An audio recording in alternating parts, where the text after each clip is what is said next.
Welcome to Nasdaq Trade Talks. I'm Jill Malandrino, Global Markets Reporter at Nasdaq. Joining us for this segment, we have Vijay Mehta. He's the Chief Innovation Officer over at Experian. Vijay, it's great to have you with us. Welcome to Trade Talks.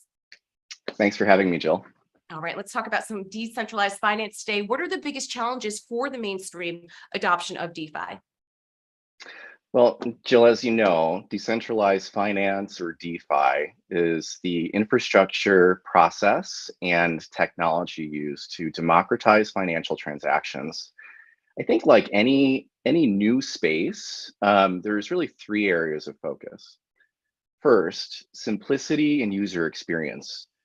I know I like to go onto my phone and do online banking. It's really easy to use. Right now, we don't have that in DeFi. Second is security in everything. There's been a lot of security issues out there. And it's an area that Experian is very actively focused on. And the third is it's education. There's just a lot of misinformation on decentralized finance right now. And for really the consumer to feel for mass adoption to occur and the consumer to feel safe, we've got to educate the population. We certainly do. And how do we attribute some type of trust or trust factor to those who conduct DeFi transactions, whether it's trading, lending, investing? Yeah, it's a great question. And I think, inherently blockchain by design is actually a very secure environment. It's based on advanced cryptography. And within blockchain, you've got something called immutability, where a record is permanent in the ledger. So you already have truth. Now, trust is a very different conversation. So I think about it in a case of where a lot of the folks who are kind of looking at blockchain and decentralized finance saying, we need an anonymous environment.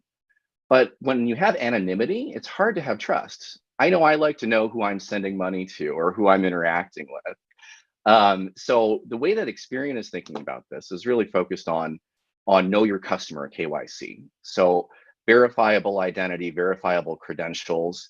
I think once we have more focus on actual information and truthful information, then we're going to have much more adoption and much more truth within the ecosystem.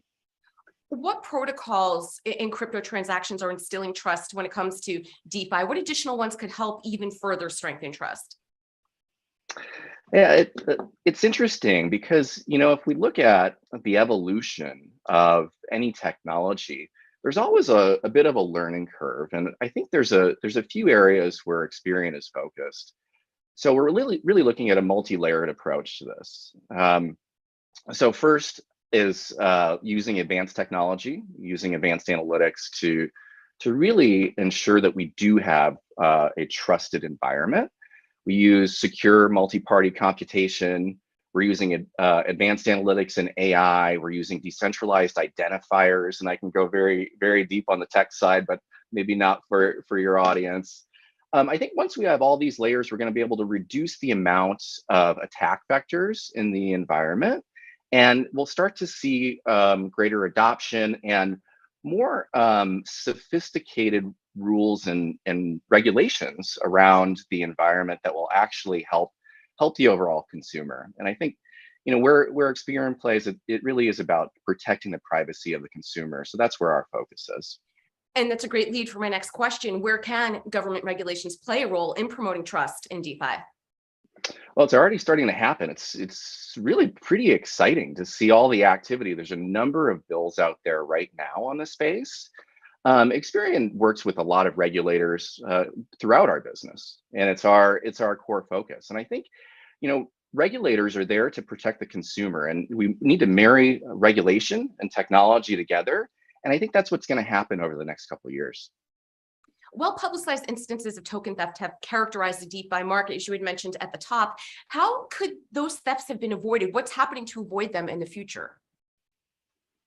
Yeah, another great question, Jill. Thank you. I think it's a big topic, and I'm not sure we have enough time, but token theft has occurred in a lot of different areas. You've got traditional software bugs that happen. You've got traditional identity theft or fraud or bad actors who are, involved in crime. But then you've also got these cross-chain bridges where people are trying to go from, say, Ethereum to Solana. And that's where a lot of the attacks are happening. And we believe that we can actually help on that front by using advanced technology and analytics, KYC and anti-money laundering techniques, and ensuring that we've got a good identity system and good risk management within the environment. And finally, Vijay, when we look 3 to 5 years out in the future, what will the marketing landscape in DeFi look like with respect to mainstream adoption? Well, I think we're going to see a couple things happen in the next 3 to 5 years. Again, it's simplicity in everything that happens in the environments.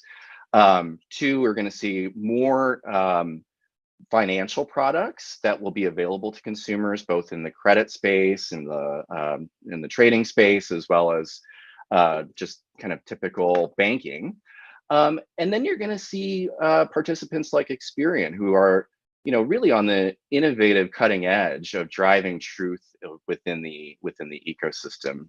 We foster a culture of innovation where anything that we can do to advance consumer privacy and help the financial system be more safe and secure for the consumer is what's going to happen. And once that occurs over the next 3 to 5 years, you're going to see greater mass adoption and greater transactions in the environment. All right, Vijay, we appreciate the insight. Thanks for joining us on Jill Malandrino at Nasdaq. Thank you for having me, Jill.